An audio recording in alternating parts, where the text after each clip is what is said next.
Many new companies are creating synthetic foods such as fake meat and eggs to cater to vegetarians. These foods often have greater nutritional value than the ones that they mimic, but are usually more expensive. How could synthetic foods help the general health of America? Means it's all in good direction, in the sense that you always you innovate, and basically it's all a question of innovation. Means the health industry has been under pressure from the research enterprise as to what's not good.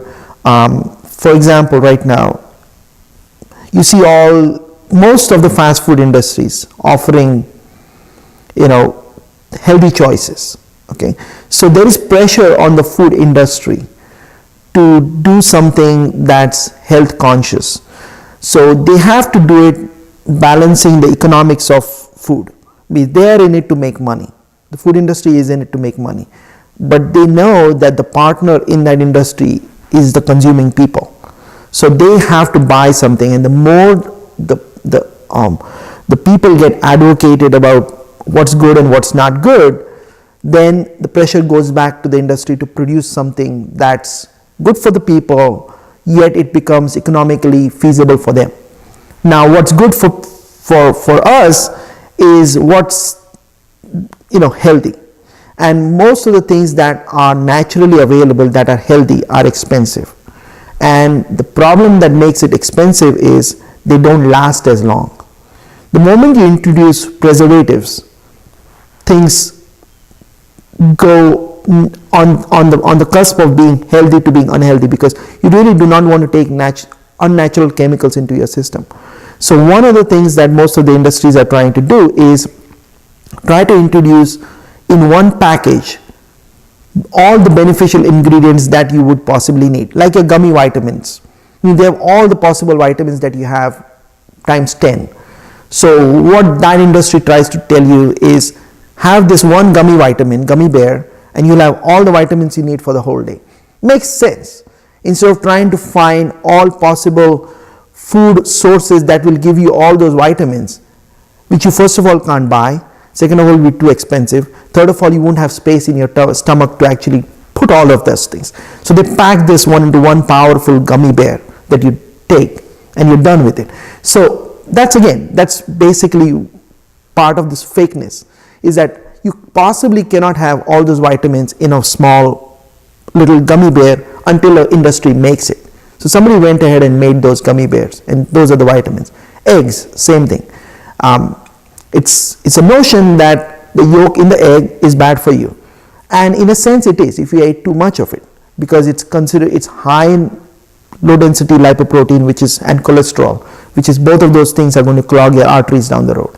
But you need cholesterol. Our body cannot make cholesterol, so you need a little bit of cholesterol in your diet, but it's the too much and the too much of the unsaturated fat that creates a problem. So what did the industry do? Make these cartons of egg, which are just egg whites, because the egg white is rich in protein. So again, it's good. So the industry is making these foods as a pressure from the research enterprise, and the research enterprise is advocating for you and me as to what's good. So down the road you will see certain foods that would be for lack of a better term, fake, but really they've undergone a process of engineering. It's really high level food engineering. So where there are people who are dedicating their research careers in figuring out how you can make good healthy food and take away all the unhealthy part in it, and still be able to package it in a form that is easily consumable. So that's where it is. I think I would restrain the use of fake. Really, it's high level of food engineering. That's what we are seeing. But if it becomes price competitive with the real thing, how do you think that can affect? You said that earlier, people who don't have a lot of money will buy unhealthy foods because they're cheaper. But if fake meat or fake eggs can make healthy food cheaper, what do you think that does for America? Well, means I think again there is going to be, and unfortunately, there is always going to be this division where there's going to be the have and have not. unfortunately. You would want everything to be equitable, but it's not going to be that way. So there is going to be this, just like now, there was a revolution say 10 years ago, and there is to some extent now, organic foods. Means they're considered to be better because they are organically produced without any intervention of steroids and hormones and other pesticides, insecticides, crops grown without insecticides and pesticides, animals grown without any sort of steroidal injection to get them bigger and produce bigger and better meat. So folks who can afford it go to the organic store and buy the organic dairy and meat. So you already have the divergence there. Most of the folks cannot do it. So they have to go with what the mass production is. Same thing goes with this engineered food. The engineered food which will have all the nutrition, all the proteins, all the vitamins that you would need packed in one little package. Some of the more affluent folks will be able to buy that and say, I'm just going to have my one little fruit punch that's going to have everything for me. At that point, some of the other naturally produced grains and food and meat might get cheaper, but they won't be the worst alternative for folks who have to consume them. So ultimately what's going to happen is the research is going to innovate the food, and the more affluent society is going to pay for that research, and the people who cannot afford it will be then left to take the food that's not as innovative but still would be good. The bottom line here is everybody needs to make good choices about the food. There is going to be enough choices for all of us to be healthy. It's just some of the choices that we make are not right. So I think it's going to be, it doesn't matter what type of food it is, natural, synthetic, food engineered, there's going to be enough in the system for all of us to have a healthy diet. Mm-hmm. So you study diabetes at NIH, right? I've read that diabetes affects almost 400 million people worldwide, killing more than 4 million each year.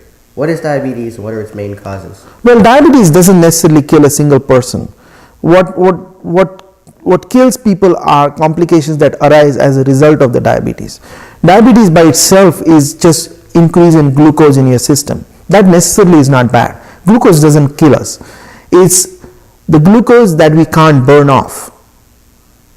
Now that gets stored in fat. The fat is only supposed to be stored under our skin and in certain other places in the viscera, in our body. But when we eat a lot, now you have an overload of glucose in your system. There is no possible way you can burn off that amount of glucose that you have in your body. Now that glucose has to go someplace. It's the law of conservation of energy. You have to deposit that glucose somewhere. It can't just magically disappear. At least nobody can do that yet. So the glucose, the easiest way for it to do is to get stored into molecules of fat. The problem is our fat depots can only store so much. Now the fat has to go someplace. It goes into organs where it's not supposed to go. It goes into the liver, it goes into your other organs like the pancreas, which produce insulin that you need to control glucose. Worst case scenario is you have all this fat that then enters your bloodstream, and then that's why you see increase in your triglycerides in the blood, your cholesterol in the blood. The problem is when the blood has more fat than it can handle, the fat then gets deposited in your arteries, and that clogs the arteries because your blood has to flow at a certain you can get a heart attack or a stroke. There you go. Deposition of fat in your arteries will prevent the blood from flowing normally to all your parts of the body. Then your heart has to work harder. And heart has to pump harder, that's your cardiovascular disease. Or the blood cannot go to the brain, that's your stroke. So there are the complications of diabetes is what kills people, not diabetes per se. Yeah. Could you pause for a second? Yeah. How much time?